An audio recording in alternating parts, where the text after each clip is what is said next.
So we have Paul Miller, Gypsy Crusader. This is called The Tragic Tale of Gypsy Crusader. I really don't like the reframing or the way that we frame Gypsy Crusader. You know, I understand that he may have had like an unfortunate past, but we also there's no justification for the rhetoric that he uses. We'll get more into it as we get through this, but let's start this off. We do know that one man was taken into custody. The FBI just made the announcement a few moments ago. 32-year-old Paul Miller, he's allegedly... I'm not doing it anymore. My girlfriend left me.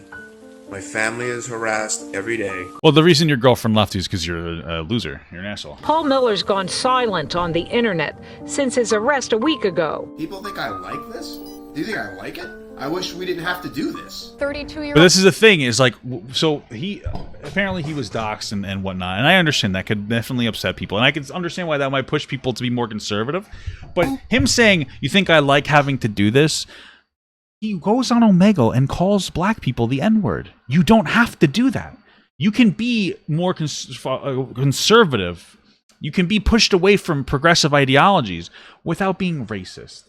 And so, like, right off the bat, the framing is like, oh, yeah, you know, he's right, guys. He's the victim. Like, he got like, bullied and got into a fight with Antifa, and that's why it's okay that he goes around calling black people the N-word.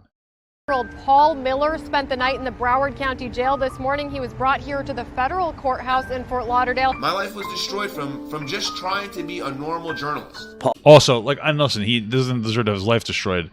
But like, he wasn't a normal journalist. He was like a fucking, like, he would go into CNN and scream like, "Oh, you guys are fake news." Like, he was already rather unhinged. So, Paul, thank you so much for joining One American News. Thank you so much, Chris, for having me. It's scary, dude. I have to go. They're gonna send me to prison. You know, there's nothing I could do about it. Oh, you must get an ego boost when you see a meme of yourself. I don't get... He's literally sitting on the Omegle website, streaming on some like off-brand streaming service so that he can call people the N-word. Are we not understanding about, like, how do you have this sympathy for this guy? It doesn't make sense. And yeah, he got arrested, I believe, for like carrying a gun when he like when I think he wasn't allowed to have the gun because, I don't know, for some fucking reason. I remember looking into it. And so he's going to get like around 18 months is what he said, 1 to 2 years. Get an ego boost. I don't even really like it.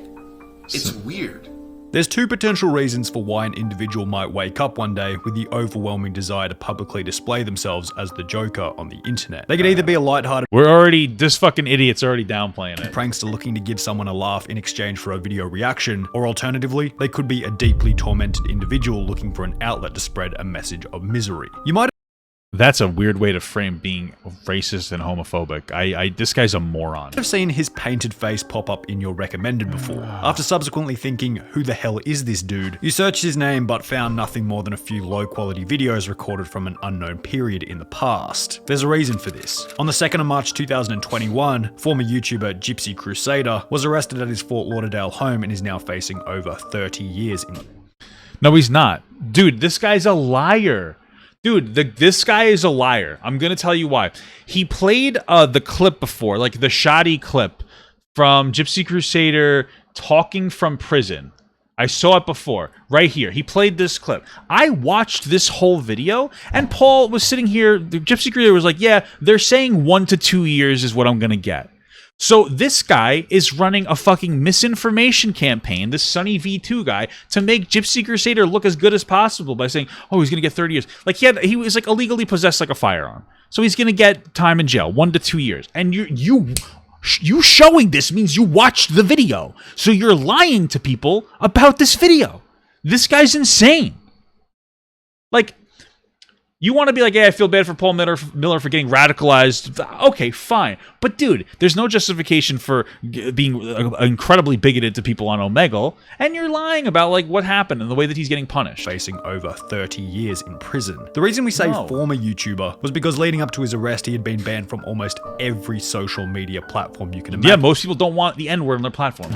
Twitter, Twitch, Instagram, Facebook, DLive. None of them wanted Paul Miller on their platform, and it's certainly for an understandable reason. Gypsy Crusader used social media to spread a message of hatred towards those who shared differing opinions to him. However, the most interesting part is that Gypsy Crusader wasn't always like this. Initially, he was a fairly moderate political commentator, but if you follow he was always pretty right-leaning. Again, that's not, being right-leaning isn't a bad thing.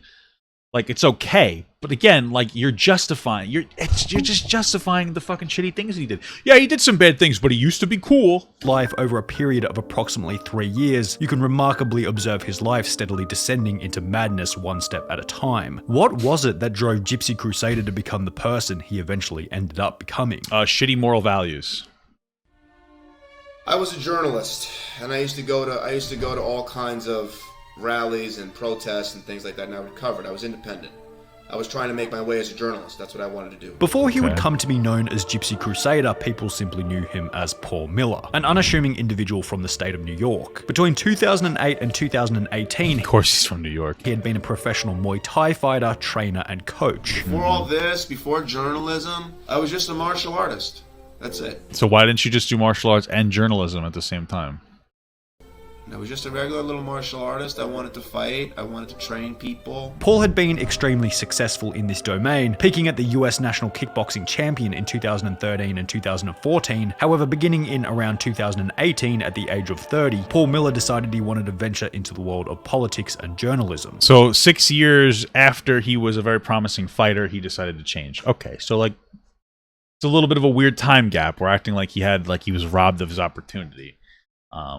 Initially, Paul's approach to politics was conservative, but fairly moderate and nothing even remotely close to extreme. In old clips, Paul is seen walking into the offices of Instagram, demanding to know why certain Republican politicians had been unfairly banned from the platform. Do you guys want to talk about the what's it called, the banning of Republicans across the internet? You guys don't want to talk about any of that? Nothing out of the ordinary for any conservative journalist. Oh, it's a little weird. I mean, I feel like it's a little out of the ordinary. It's fine. It's nothing like reprehensible, but it's a little weird. Like, let's acknowledge that it's still a little bit weird. Other clips display Paul walking into the offices of CNN, calling them out for posting fake news stories. CNN is fake news. They engage in propaganda. So, like, no, not for nothing. Here's what I'm just gonna say. Like, I didn't hate Donald Trump. I thought he was a weird guy. I will tell you though that there was a cult following for Donald Trump that wore fucking MAGA hats, and I'm a little bit skeptical. I have never met a conservative in real life that wore a fucking MAGA hat, and a lot of my family are conservative. So when I see people wearing the MAGA hat, unironically, honestly, to me, you're not, I wouldn't call you an extremist, but you're clearly part of a fucking, like, an ideological cult, to some extent. Honestly, you can get upset with that if you want. It's just a little bit weird. You know, there are people that wear it, I'm sure that they're fine and normal, but like, the hat plus the going into CNN and screaming, you're already a little bit bizarre, maybe a little unhinged. And the reason I'm saying this isn't to disparage Donald Trump or any Trump supporters. It's just to say that, like, there already, some of the signs were there before he was radicalized. I'm just saying. You know what I mean? I'm just saying. Certainly provocative, but not exactly dangerous or extreme. But as time progressed and the social media sphere became more and more polarized, the issues that Paul reported on steadily became more and more extreme, which would lead up to one pivotal night in late 2018, from which Gypsy Crusader would eventually be born. It's weird because it seems like he's ignoring a very unique story. He's ignoring the one, like, there was an interview Gypsy Crusader did where he, like, I think harassed, and it was like, I actually agree with Gypsy Crusader. I think he was harassing the wife or the girlfriend or somebody that was an associate with Jeffrey Epstein. He's like, oh, Jeffrey Epstein didn't kill himself, like, blah, blah, blah. Why didn't you show that one? That would have been a good one to make him seem fairly normal. You know what I mean? Story about what happened that night. Tell us about when you first went down to the club that night, what you saw. On the 12th of October 2018, a far-right group known as the Proud Boys were hosting a political speech at the Republican Club in New York City. You know, listen, I'm not going to sit here and tell you that I'm super educated on the Proud Boys. I've seen stuff that makes the Proud Boys look kind of normal. I've seen some stuff that makes the Proud Boys look like they're far right-wing, extremist, racist pieces of shit, right? Not entirely sure where it stands. I haven't reviewed the evidence, and it's hard to, especially, like, you know, during Trump's election, because everything was so hyperbolic and crazy that, like, you're never going to get the accurate information from anybody. What I do know is that he went there to a Proud Boys protest, a rally, and then there was Antifa there, and then there was a conflict, and then, like, he fought them. Paul Miller, the independent journalist, was hoping to attend so he could write a story on the event, however was denied entry as he didn't have tickets. However, it wasn't only Paul Miller who had So why didn't you buy tickets? attended the event without tickets. Antifa, a group at the opposite end of the political spectrum who considered themselves to be the arch nemesis of the Proud Boys, had also attended the event with the goal of protesting their actions. After Paul, the at this point independent journalist, had been denied entry, Antifa spotted him walking out of the event assuming he was a member of the Proud Boys and subsequently attacked him under the assumption that he was aligned with the group. As they were coming towards us, I knew that they were after us. If Paul Miller had escaped the fight that night without the help of anyone else, it's likely that he would have returned home as nothing more than a bruised and battered independent journalist, but the fight played out in a slightly different way. When other people would have walked away in the streets of New York, these two men sat there and helped me fight these guys. Two members of the Proud Boys came to Miller's rescue while he was being attacked. So naturally and understandably, he had gained a level of respect for them that he didn't possess when the night began. So This is just such a weird way to justify racism. Like, I always sit here and I'm like, I think racism is it's on a decline. And then you see somebody just normally defending racist actions. Well, the far right-wing group did defend him when he was getting attacked by Antifa. Keep in mind, he was a fucking Muay Thai fighter. Muay Thai, they say it? So he was probably fine. But that's fine. But that justifies why he says the N-word to black people on YouTube. Oh, okay. Good. You're so right. That makes so much sense to me now that you say it like that. So not only did this fight cause Paul Miller to magnify his existing hatred for the political opinion held by— And you know what's even crazier is that he was attacked by Antifa. He wasn't even attacked by a bunch of fucking black gang members or something. He was attacked by a bunch of fucking dumb, annoying white kids. That's what Antifa is. Antifa is a bunch of dumb, privileged white kids. So what we're saying here is that that Paul Miller was attacked by a bunch of annoying fucking white kids in masks, and then he decided to hate black people. That makes a lot of logical sense, doesn't it? Oh, yeah. By the individuals who attacked him, but it also aligned him further with the group who ultimately came to his rescue. However, after the events had concluded, Paul Miller— Somebody said, let's not forget he would also make videos harassing local black people in his community, making monkey noises and calling them the N-word. He also had drug possession when he was a teenager in 2007. I'm not sure if the drug possession necessarily matters when it comes to being racist. Stated that he still didn't align himself with either of the groups involved in the incident. And you're not a member of the Proud Boys. And if he's aligning with the Proud Boys, and that means being racist, then yeah, the Proud Boys are shitty. Just by this makes the Proud Boys look like racist pieces of shit. Boys are a member of the Republican Club. You just went as a spectator to see it. No, I'm not a member of the Proud Boys. The members of Antifa who attacked Paul that night were arrested, however the case was thrown out. But this wasn't the end of it. The members of the group still blamed Miller for what had happened that night, and subsequently made it their job to ruin his life by any means necessary. They then doxed me, they got me fired, they harassed me more. Listen. Something's missing here. Only because getting doxxed doesn't lead to you getting fired. So there's a court case. So the other people were arrested for assaulting him, and then it was dropped, right? So if somebody called my place of work, which I don't work, I work for myself now, and they were like, hey, Papa Gut was he was involved in a fight where the other people got arrested and not him. They wouldn't fire me. They most likely wouldn't fire me. Now, maybe the employer was just being politically correct, but honestly, in New York, not usually. I know that people like to say New York is super, progressive. In the city, sure, I guess. But, I'm assuming he was working for, a Muay Thai industry in New York. Listen, people who fight usually aren't super progressive. I'm just being honest. I've met a lot of people who fight. They're more conservative leaning men. You look at the UFC. There's nothing wrong with that, but I doubt that it was just a big, it was like, oh, he got fired for being involved in a fight where it was objectively not his fault. I'm not believing that. I'm feeling like we are missing something, right? Like maybe he would already make incredibly racist videos beforehand, and then he got fired for the showing of that. I don't know, but something is not adding up. Could be wrong. Kind of doubt that I am. I had the FBI sent to my house, amplifying his hatred for their movement even. And is that a Nazi uniform? Is that a Nazi uniform he's wearing? I mean, there you go. And more. In a revenge attempt to discredit the political opinion held by those who were trying to ruin his life, Paul Miller would then register a YouTube channel by the name of Gypsy Crusader, uploading first-hand accounts on the mid-2020 New York riots, attempting to display the violent nature of the protesters. Those who aligned themselves with such a movement were unsurprisingly not happy with Gypsy Crusader's attempt to discredit them, and would once again snap back at him, this time going even further by harassing Gypsy Crusader's family. So they found my mother's business, they harassed my mother for weeks and weeks and weeks. They called her for weeks on end. Then they finally came to my mother's house looking for me, not knowing that I don't live there. Also putting him in a position where he was completely unemployable. They proceeded to dox me again and then get me fired from my personal training job, and then I was not able to make money anymore. Understandably, once again, Paul wasn't too happy with this. However, rather than something's just not adding up. We're missing a step here. Fighting back with violence, Paul began like obviously Antifa is worthless scum garbage. I'm not going to even contest that. And to upload videos to his Gypsy Crusader YouTube channel, stating that it was the only way he could fight back legally. I just did this because it was the only thing. It's not a Nazi uniform? It was the only thing legal that we could do to fight back at the moment. But while Paul worded it in this way, there wasn't much genuine political discussion being had, and his YouTube channel more or less became an outlet for Paul to voice his hatred towards those who shared differing opinions. Gypsy Crusader began to dress up like the Joker as a representation for the individuals who felt as though they had been wronged by the system. He then began to go on the video chatting website Omegle, looking for minorities to which he could spread his hatred towards. Initially, many thought that these videos were intended to be comedy underpinned by shock value. It's like a joke, right? However, the reality was quite the opposite. Viewers who held similar views as Gypsy... Who cares if it was meant to even be a joke? You know, like, listen, I make edgy jokes sometimes. And, like, those jokes you could consider, like, oh, they're, like, maybe they're a little racist and sexist, you know?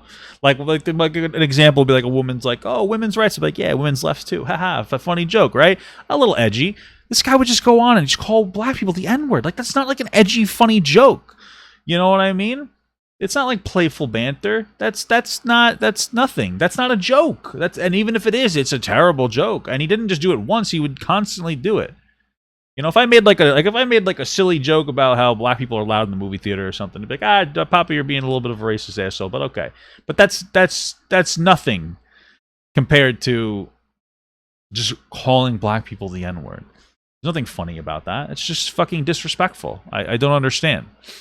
Gypsy Crusader, and and felt as though they had been wronged by the system resonated with his message. And as a result, Gypsy Crusader began to build up an audience around his unique videos. He's the Joker in real life, and I kinda unique, racist, not unique, racist videos. Stop downplaying the racism. Many who didn't even agree with his message also developed a liking for Gypsy Crusader, as they respected his ability to stand up for what he believed in.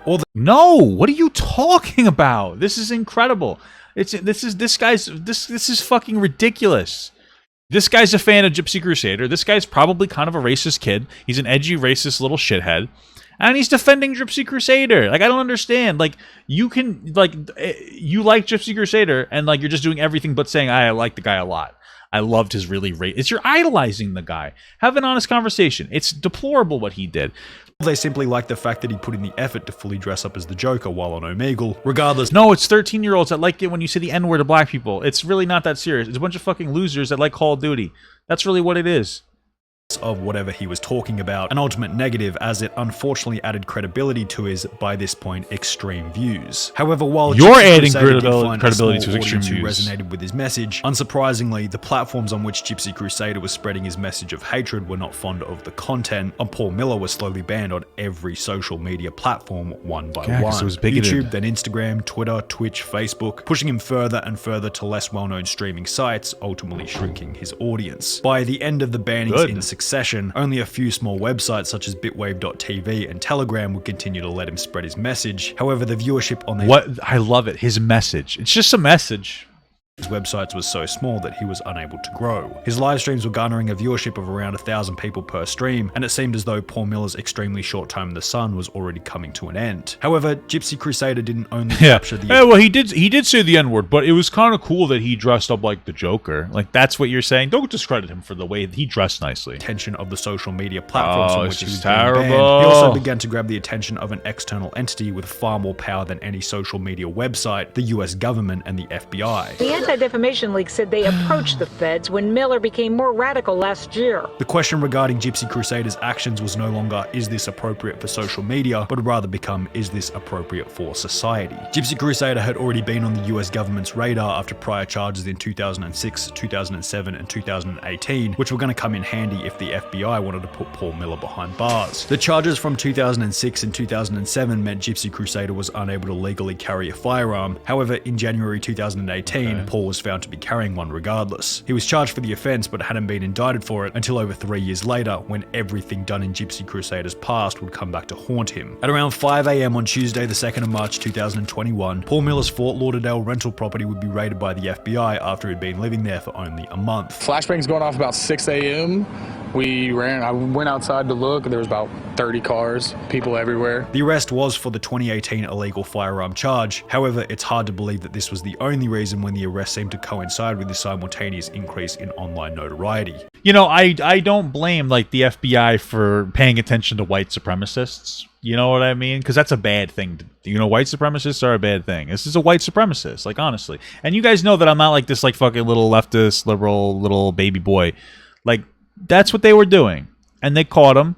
And he's getting charged with anywhere from 1 to 2 years, which you know, but you decided to say 30 years because you're trying to garner as much sympathy for this guy as possible. The Anti-Defamation League's Center for Extremism stated that the concerning thing about him is that he seems to feel it's necessary to become more and more extreme to keep his followers, interested. Also stating that there were numerous elements making him a danger to society, such as he has a criminal past. There's a red flag that he has weapons. He posted images of himself with weapons. A day after being arrested, Gypsy Crusader went to trial, which went down as follows. During his federal court hearing, his friend said that he was kicked out by his coach on 3 separate occasions because he would harass people online, giving a bad name to the club. So very clearly, that's somebody says that's I guess suppose you would say that's an alleged thing, but that sounds accurate. Like I said, we were missing something. He was probably a scum fuck on the internet, and then he got fired for it once Antifa showed them. Like, listen, if somebody shows your job your inappropriate behavior and they fire you, it's usually because of the inappropriate behavior, right? So if I went on like a tirade and I just started screaming the N-word on Twitch right now and I got removed for it, do you think that's justifiable? Well, probably, yeah, probably. You know, like, come on. His lawyer said Paul Miller was ready to stay off the internet and wear a tracking device, but the judge determined he was a threat to the community and should not be released awaiting trial. Articles written by websites such as the Washington Post stated that Miller was as I know for a fact that it's not 30 years. You put a clip of him talking about how it was only a year or two. I watched that full video. He said everybody was blowing it out of proportion, that it was only a year or two. And you're sitting here and you're saying that it was 30 years, even though you know that it was only a year or two, because you're trying to garner as much sympathy and support for Gypsy Crusader as possible. He's going to be in jail for a year or two pending his behavior. And he seems to be behaving well. And then he'll come out and hopefully he'll be able to get a job again and he'll be able to get de-radicalized. Because the one thing I'll say in defense of Gypsy Crusader is that once you're pulled out of that online toxic space, you can much more easily rehabilitate or become rehabilitated, because you're out of like the toxic hazy sphere of the fucking internet,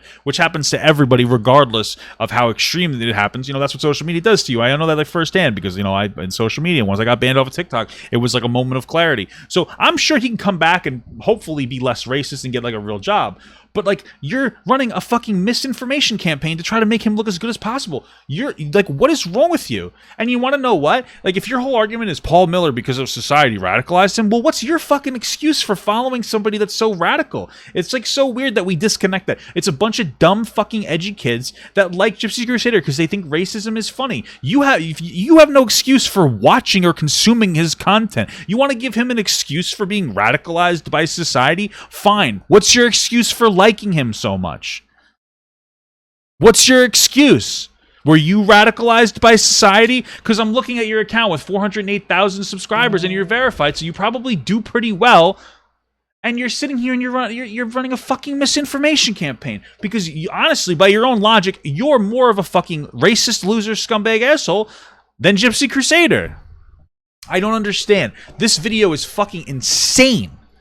30 years in prison. However, on the 27th of June 2021, Gypsy Crusader was interviewed over the phone by an individual who was seemingly trying to get an update on the situation, where Paul gave a rough outline of the amount of time he was. Oh, finally, you're going to say at the end of the video? Looking at from a year to 2 years. Wow. It just took him the whole video, and you're going to say, well, Papa, see, he talked about it. Yeah, you know the retention rate isn't that high for these videos, and he started with 30 years intentionally to garner as much sympathy for Gypsy Crusader, and then at the end of the video, he's like, yeah, it actually was only a year or two.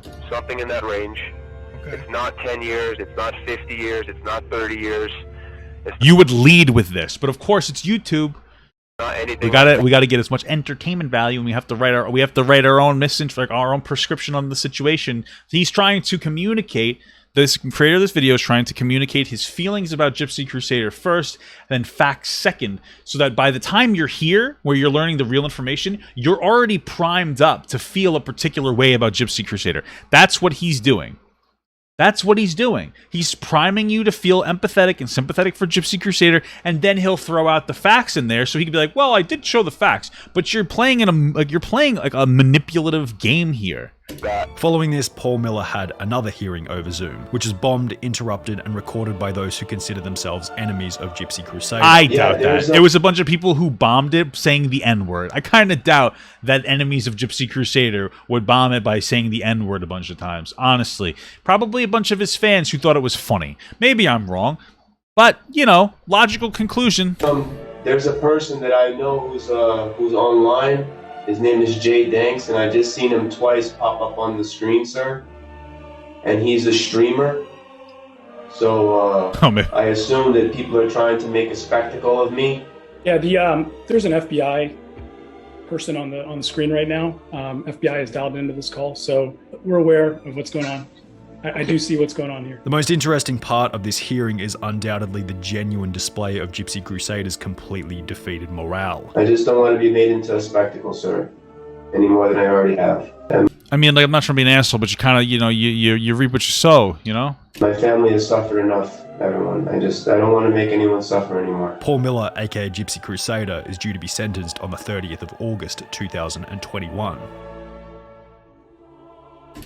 Bro, what a terrible video. This SunnyV2 guy is a piece of work, brothers. A real piece of work, man.